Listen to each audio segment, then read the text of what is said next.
bumping anybody, so make your choice right. Select and make your first pick. 10, 9, 8, 7, 6. Choose and pick the best one. 5, 4, 3, 2, 1. Big Mom and Kaido are primed to lose to the new generation eventually, and there will be open slots in the 4 emperors. I have gone on record stating that I do not think that there will be any more emperors by the end of the series, because I think the Yonko represent control and exactly what Luffy is against. They are an obstacle to Luffy and the new generation of pirates who wish to become Pirate King.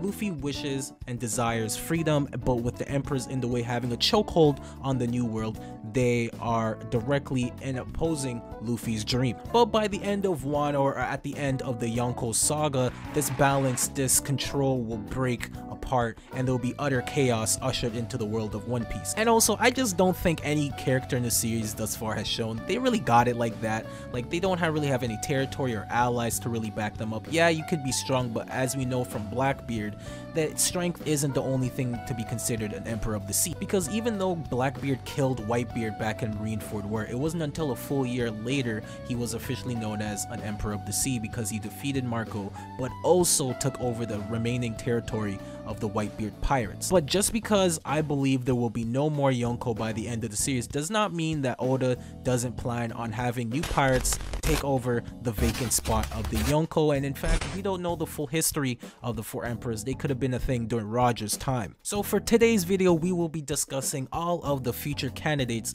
that could become an Emperor of the Sea. Replace me. Do something. But my time here is over. You guys already know the drill by now. If you have not subscribed, got me a little, little something right there. Get a shot there right there. Right there, good old stuff right there. A little early, Skip, if you ask me. So, a little early for that.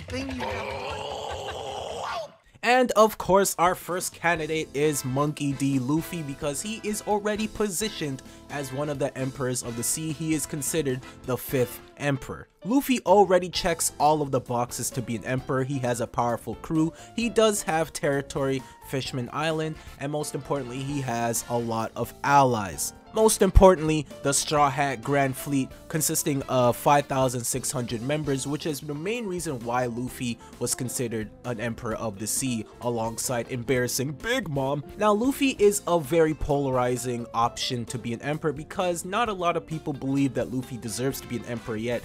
And honestly, the only reason people don't believe in Luffy is because he does not have the strength to back him up as of this recording. Many people usually focus on strength to be considered an emperor, and you have to be a monster far above beyond any other pirate in the world. In fact, Luffy has a lot of doubters. People don't believe that he can even defeat an emperor one-on-one or even be able to beat an emperor. Some people are still questioning if he'll beat Kaido by the end of Wano. At a mere age of 19 years old, Luffy will become the youngest emperor in the series, and also since he is so young, he's still gonna grow. He's gonna gain more allies, more territory, and more power, and without a doubt, by the end of Wano, I think unanimously we will all agree that Luffy is one of the emperors of the sea, but to Luffy, that is just a stepping stone into becoming Pirate King. Let's talk about our next candidate, and honestly the most likely choice to become an emperor, and that is Charlotte Katakuri, the second son of Big Mom. And this was actually hinted at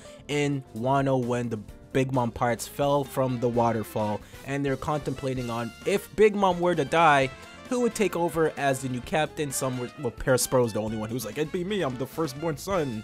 And then other people were like Daifuku were saying it should be Katakuri because he is the most relied on and is the second strongest in the crew. He is one of the most popular siblings on the crew, as well as the most reliable and trusted upon. Not only is he the most competent member of the Big Mom Pirates, but he's also very, very powerful, even able to see into the future, a special trait where only him and Luffy are the only known characters in the series thus far that are able to do so. He is a very skilled fighter that has mastered his devil fruit to complete perfection. He is very experienced, and just like other members of the Yonko, he has a special trait that not many people in the world have, i.e. future sight. Katakuri is also ahead of the game and has something that not many pirates have, and that is territory. If Big Mom were to fall, he would be the new king of Totland, taking over all of the territory that Big Mom left behind.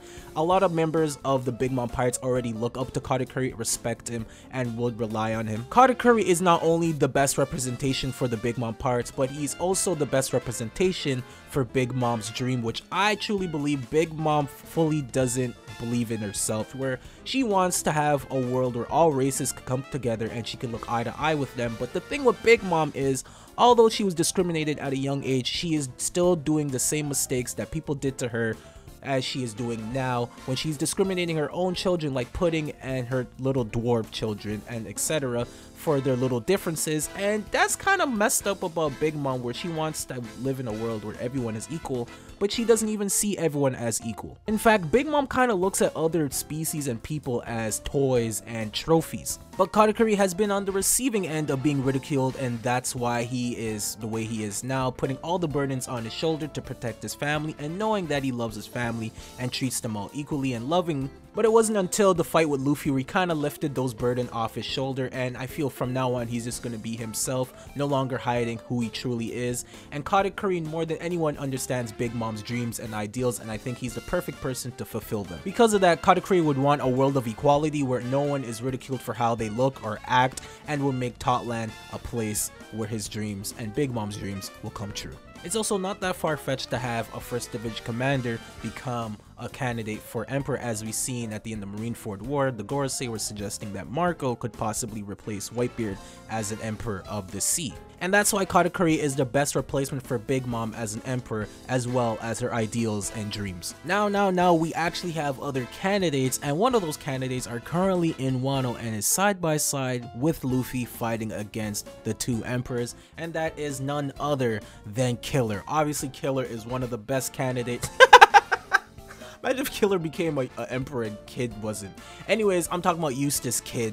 He is another candidate to be an Emperor of the Sea. He was considered to be a rival and an equal to Luffy for many years due to portrayal. Kid is consistently fighting against other pirates and competing with his peers Luffy and Law, and trying to become a big shot pirate. Kid has been in the New World for quite some time, fighting against emperors indirectly or directly like Shanks, Big Mom, and currently Kaido. And just like Luffy and of course Blackbeard, who ended up becoming an emperor, Kid is also a part of the worst generation, the generation that has been causing the biggest waves in the New World and causing the most ruckus. Considering he has been seen as an equal to Luffy in portrayal wise of the manga, Kid is seen as some sort of a rival to Luffy, and wherever Luffy's going, Kid will not be far behind with him. Kid is a very ambitious and powerful character, and he will show what he's capable of by the end of Wano, but the only real thing holding Kid back is he lacks territory and allies. Kid is a lone wolf and goes at things on his own and doesn't trust anyone, as seen in the fallout with his pirate alliance between Apoo and Hawkins. And this is where Kid falters, and unlike Luffy, fails in comparison. He doesn't make friends. He thinks he can do everything on his own through sheer might and power and force, and that's why unfortunately he's been kind of failing in the New World, going into things head on, and that's why he lost an arm, as a healthy reminder of his consequences for his actions. Kid, just like the other two candidates I mentioned earlier, also has Conqueror's Haki, so for all I know he might have some allies that he's made in the New World, and he might even have a fleet for all we know. But going by Kid's character and how he's a lone wolf, I don't really think he has enough manpower to really get the title of Emperor. And just like Kid, I want to talk about another candidate who's also on the island and fighting against Kaido, and that is, of course, I'm talking about Trafalgar Law. He is one of the equals to Kid and Luffy, a part of the generation, and is the one spearheading this entire operation, and the world government consider him an equal to Luffy. But just like Kid, he lacks the manpower, and we've seen of his crew, they fucking suck. Law could be as strong as he wants, but he lacks the manpower considerably. His crew is really lacking in power, and he doesn't really have allies besides the Straw Hat Pirates. And just like Luffy and Kid, he's aiming to be Pirate King, kinda sorta. He's really just trying to find the truth of the D. He's kinda just wants to be Pirate King because that's what everyone wants to be, and he's like, I might as well too since I'm a pirate. Although Law is a captain, he does kinda seem like an honorary Straw Hat at times, and he doesn't really care about stuff like emperors. I don't even think he wants to be an emperor, because just like I said earlier, he considers emperors as an obstacle to pirates' dreams and freedom, and he wants to be free and break the gears of the world and break the balance. So although Law is a very powerful character, I doubt that he will become an Emperor of the Sea, but just because I don't see them becoming emperors by the end of Wano doesn't mean that these characters won't become emperors by the end of the series or in an epilogue of some sorts. But folks, we are not done there. There are 2 other candidates that can fill in the void of emperor, and in fact they are former warlords themselves. Of course, I'm talking about Boa Hancock and Buggy. I know that ain't who I think it is. Now, I know a lot of you guys are scratching your heads, but please let me explain. Buggy is a character who is always in lucky positions and gains himself in the position of power through circumstance, as we've seen throughout the Impel Down saga, or well, the Marineford saga, where he became one of the warlords of the sea, not because of his power, but because of his connections. Now we know it's not all about strength in becoming an emperor. There has to be other criteria that needs to be checked, otherwise other powerful pirates will become emperors themselves, like Dracul Mihawk, the world's strongest swordsman. But with Buggy, he has been building his forces through the 2 years as a warlord, and being a former member of the Roger Pirates and a friend of Shanks, his name holds weight in the pirate world, and he has incredible charisma where he can gather all these powerful folks under his banner. And Buggy could really go far if he really tried and really finessed his way in becoming an Emperor of the Sea, knowing that there's going to be empty slots, and he is no longer a warlord of the sea. We do not know all the powerful people that are under him, but he did get some people that have higher bounties than even himself during Impel Down. To the point even Whitebeard was worried about Buggy and his henchmen, not because Buggy himself is powerful, but because the people following him could cause a nuisance to Whitebeard. And for Boa Hancock, just like Big Mom, she already has territory under her name. In fact, she is the queen of an island full of powerful combatants that are very skilled in hockey, and it was the world government fearing the potential that Boa Hancock had that they gave her a bounty of 80 million during her first journey as a pirate, and made her a warlord almost instantly at the mere age of 18 years old. She also has King's Hockey, and she is a very powerful and versatile fighter with not just her devil fruit but her physical prowess and her hockey. And if she wanted to, because of her devil fruit and her charisma, it wouldn't be hard for her to gather more allies and territory. She also resides on an island that is in the Calm Belt, so it's not very easy for anyone to just waltz in on that island unless they have sea stone under their ship like the Marines do. And she is such a threat that they had to send a fleet of Marines to her island to battle her and her pirates. So in fairness, Boa Hancock does indeed have the potential to become an Emperor of the Sea. But that's the video. I hope you guys enjoyed it. Put down in the comments who you guys think could be an Emperor of the Sea by the end of the series. And of course, follow me on twitch.tv and Twitter, where you can get daily updates. And if you didn't know, I also have a Discord where you can chill and hang out. All of this will be in the description down below. But with that being said, I hope you guys have a good day and a good night. I'll catch you guys on the next one. Toodles!